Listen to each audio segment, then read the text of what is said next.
Now that we've seen several methods for classification and regression, I think it's high time that we indulge in a little bit of theory, a little bit of the theory of statistics. And much of the theory of statistics involves what are called estimators. Let's assume, set things up, let's assume that we have some data D. And now, before we've been assuming that our data is some fixed non-random thing.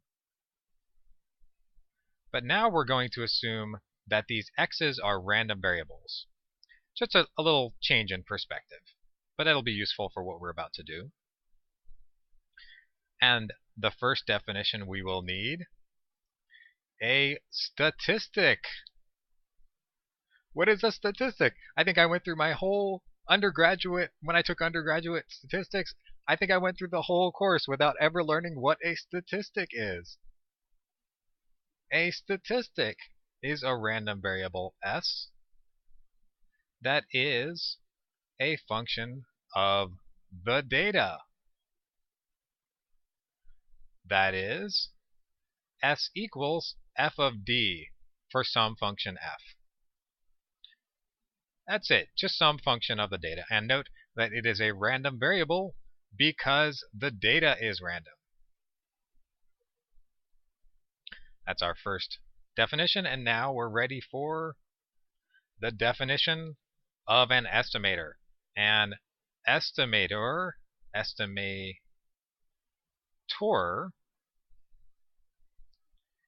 is a, I guess I should say, not exactly a definition, more of just terminology here.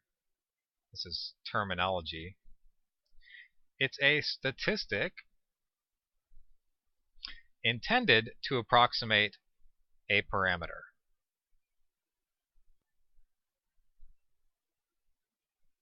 A parameter governing the distribution of the data. And we'll see an example in a minute. But first I wanted to give you a couple notational remarks. Notation, maybe I'll write that out so it doesn't look like not. Notation, we often use theta hat or something hat to denote an estimator of a parameter theta. So whenever you see something hat, usually it's an estimator. Another notational remark is that we often, well, sometimes it's important to denote the dependence on n here. There is n random variables in our data, and oftentimes we will want to make that explicit. So we write theta hat n to emphasize the dependence on n. So it's a function of x1 through xn, but n could vary. And technically, well, it's sort of a technicality whether you consider this a sequence of estimators or a single estimator where the function can take varying amounts of data, but that's sort of a non-important technical distinction. And now, so let's look at let's look at an example. Let's make this concrete. Let's look at an example of an estimator. So let's say that our data, our x1 through xn, are just a simple normal distribution with mean, mu, variance sigma squared, and their IID. So if we wanted to estimate the mean, the natural choice would be the sample mean. And we might write theta hat to denote that we're estimating, the mean. And we use this x with a bar over it often to denote the sample mean, which is just the sum from 1 to n of xi divided by 1 over n, divided by n. Just the sample mean. And note that this is a random variable. I haven't written the explicit dependence on the xi's, but this is a random variable that is a function of these xi's. And that is an estimator of the mean. Another thing, now, of course, we might want to estimate the variance. And how would we do that? Well, a natural choice, one choice would be the sample variance. And I guess I should put the biased sample variance. I'll say what that means in a second. It's 1 over n times the sum of xi minus the sample mean squared. So I'm using this definition here. And that is an estimator of the variance. And there's another estimator of the variance. Well, you can take anything you want and call it an estimator. But another estimator which is commonly used is the unbiased sample variance.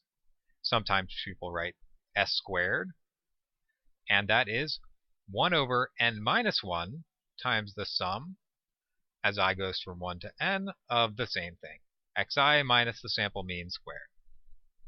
So, if as a just something for how to think about this formula or how to remember it, or both of these, I guess, but especially this one, is to think about the formula for the variance itself. So the variance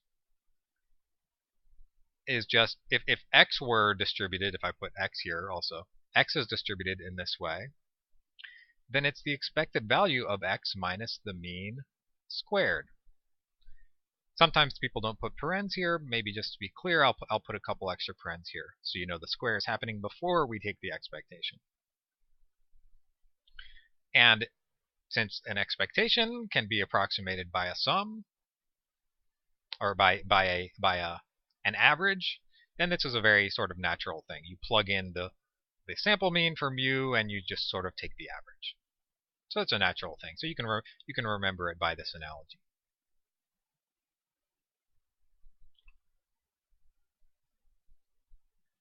And this indicates, or this implies, that as I mentioned, there's not a unique estimate, and there's no sense in which there is a unique estimator for a given quantity. You could take any old thing, any bizarre function of the data, any statistic, and call it an estimator of the variance or the mean or whatever.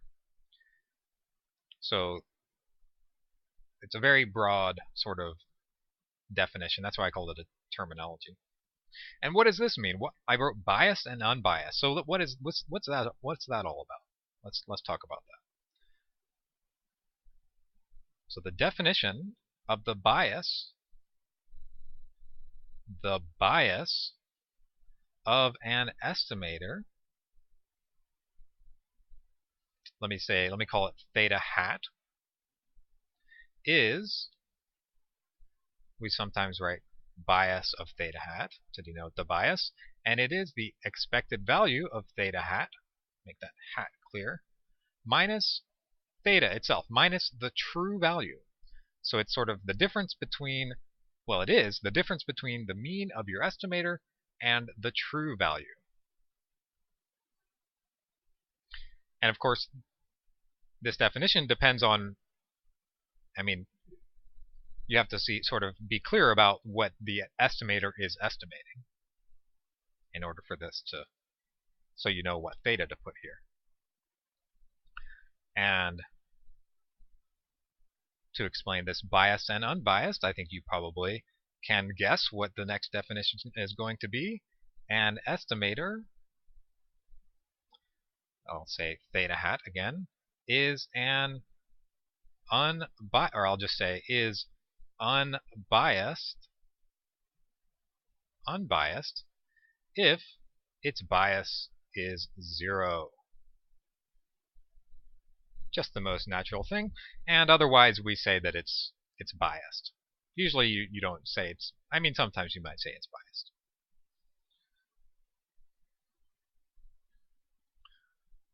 So to justify calling these this, you might want to check, and it's an easy calculation to check that in fact this one is a biased estimate of the variance, and this one is an unbiased estimate of the variance. It's a simple calculation, and I would encourage you, if you haven't already done that, if you aren't familiar with that, to just to do that calculation and verify that. And to show you briefly as an illustration how to show that something is unbiased, let's show that the sample mean is unbiased. So example, mu hat is unbiased. Let's take the expected value of mu hat and let's see if we get mu. The expected value, well, mu hat was just the sample mean. Expectation is linear, so it moves through the sum. We get the expected value of each of the xi's. Each of them has mean mu, right? They're identically distributed. So that means this is mu for each of these. And this is a sum from 1 to n, so that's just n mu. The n cancels and we get mu.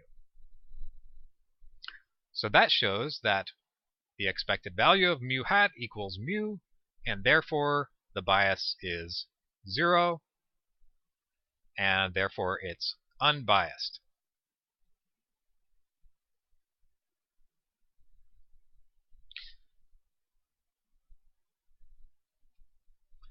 So that was first example, and then let me just write what I mentioned before as other examples. The first, the biased, I called it the biased sample mean, is in fact biased, and 3, the unbiased sample mean, is in fact unbiased. And I would like for you to prove those. Prove that as an exercise. You'll have to use the fact that these are, or it'll be helpful at least, to use the fact that these are IID.